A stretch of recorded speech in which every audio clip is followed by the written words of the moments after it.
The story begins by introducing a man named Guanning. Guanning had tragically lost his only daughter 6 years ago when she was kidnapped. Ever since then, Guanning had been having strange dreams, where he saw a city that seemed out of this world and a symbol that looked like a deity. Today is a crucial day for Guanning, because he has finally tracked down the people responsible for his daughter's kidnapping 6 years ago. He takes action by throwing a stone at the kidnapper's car. It becomes evident that Guanning has a unique talent for accurate throwing as he hits the car precisely, making it swerve. He doesn't waste any time and launches an attack on the kidnappers. Sadly, one of them manages to strike Guanning from behind, causing him to lose consciousness. While the kidnappers manage to escape, Guanning opens the car's trunk, hoping to find his daughter inside. Among the children in the car, he doesn't find his daughter. Just then, the police arrive and discover Guanning inside the vehicle. They mistakenly believe him to be the kidnapper, and he becomes a victim of mistaken identity. Later that night, Guanning is found by the police taking photos of his daughter's belongings. The police confiscate the pictures, and in that moment, he decides to escape. Across the street, he spots an open car door and seizes the chance to get inside. To his surprise, the driver of the car, Tu Leng, already knows him. She introduces herself as Tu Leng and informs Guanning that she will be his partner. What's even more astonishing is that she seems to know everything about Guanning's life. Tu Leng gives him a choice. He can either stay and face arrest by the police or join her to have a chance at reuniting with his daughter. With the hope of seeing his daughter again, Guanning agrees to Tu Leng's offer and follows her to her headquarters. At the headquarters, Tu Leng reveals that she has located Guanning's daughter and shows him 5 pictures of a young child, one of whom might be his missing daughter. She also presents a live stream featuring a novelist named Kong Wen. Kong Wen is currently working on a novel titled The God of Killers, and oddly enough, the story closely resembles the recurring dreams that Guanning has been having. Even more strangely, when Kong Wen talks about the illness afflicting Redmayne, the main villain character in his novel, CEO Li Mu of Aladdin experiences a similar ailment to what's described in the book. Li Mu believes that whatever Kong Wen writes in his novel will come true in real life. To Li Mu, Kong Wen seems like an angel of death who can write about his demise at any moment. Now, it's the 3rd time that Kong Wen has described the injury of the character Redmayne in his story. Strangely, Li Mu experiences the exact same events 3 times, just like what happened to Redmayne. It turns out that the Aladdin Corporation has been researching people with unique abilities. Some can't feel pain, some can generate electricity, and some, like Guanning, have an incredible accuracy when throwing things. Guanning has been under the watchful eye of the Aladdin Corporation for a while now. Tu Leng then reveals to Guanning that he has been chosen from a group of individuals for a special mission to assassinate Kong Wen. This mission will also serve as a DNA test to determine if any of the children suspected to be Guanning's daughter are indeed related to him. A few days later, Guanning begins his mission to keep a close watch on Kong Wen at his residence. Guanning has also been diligently recording all his dreams in a notebook.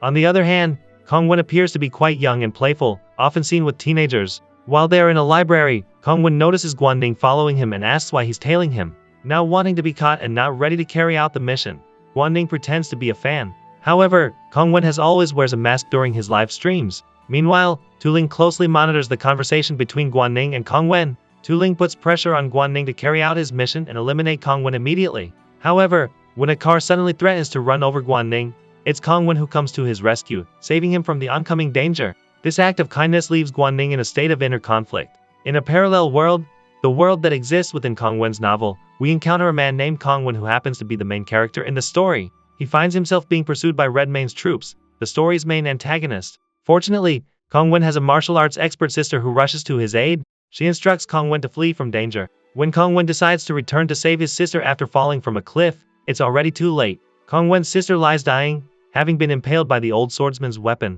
Simultaneously, the old swordsman himself sustains severe injuries, with a weapon lodged in his back.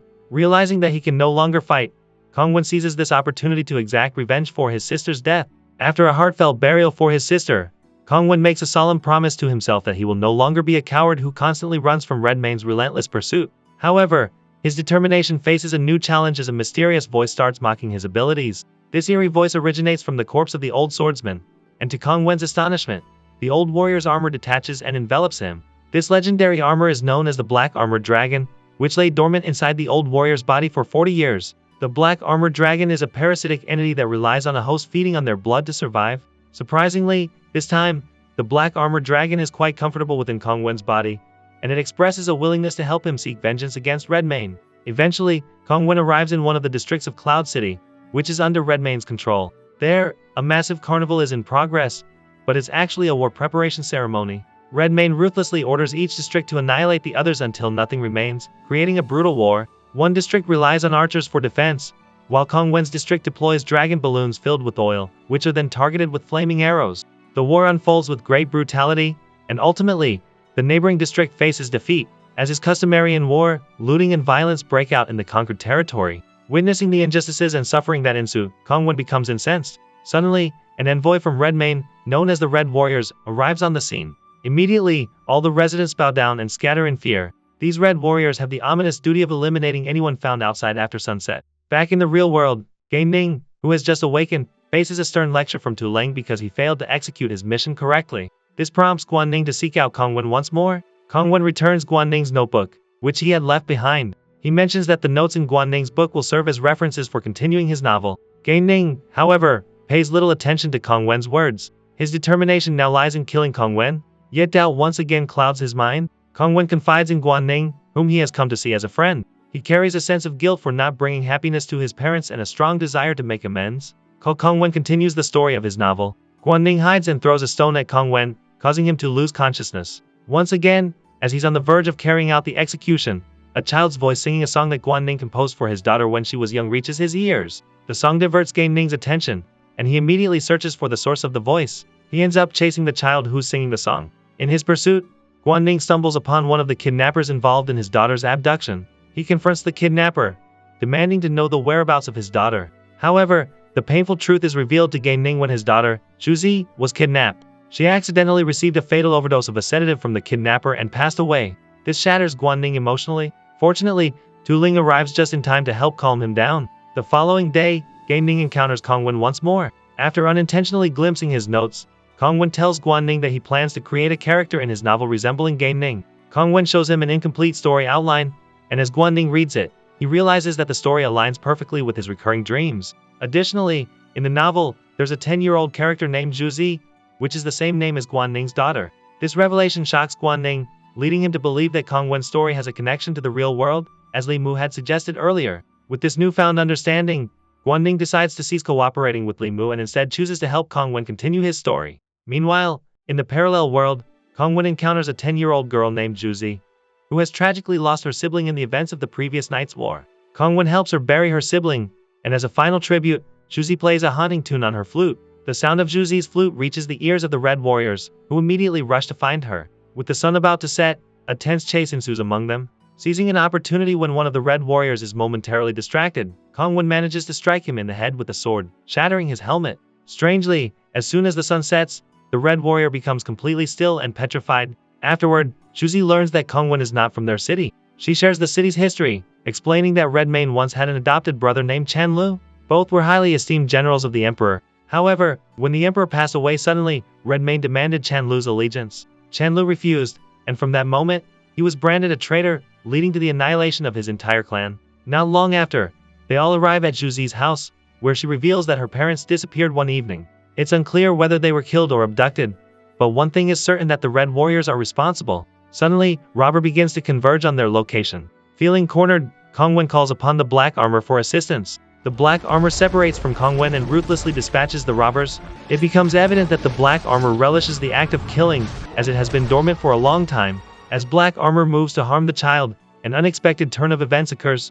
Its body suddenly freezes, as if someone has taken control. The reason behind this is the large amount of blood that Kong Wen had earlier given to Black Armor, granting him full control over the powerful entity. Back in the real world, Guan Ning has severed his ties with Li Mu and is now committed to helping Kong Wen finish his novel. Tu Ling, initially sent by Li Mu to replace Gan Ning in the mission to assassinate Kong Wen, stands at Kong Wen's doorstep. However, she overhears their conversation, in which Guan Ning inquires about a figure in a photograph belonging to Kong Wen's father. In the photo, Kong Wen's father is also seen with Li Mu. Kong Wen's father had tragically met with a mysterious death in an accident, mirroring the story of Redmane and Chan Liu. Intrigued by this similarity, Tu Ling questions Li Mu about Kong Wen's father. However, Li Mu seems to withhold certain truths, possibly out of fear stemming from his comrade's demise. Tu Ling may also harbor concerns that she could meet a similar fate at the hands of Li Mu. Unbeknownst to her, Li Mu has already taken preemptive measures by dispatching two of his subordinates to apprehend Tu Ling and eliminate Kong Wen. Gan Ning, who had been keeping an eye out, became aware of the arrival of Li Mu's subordinates.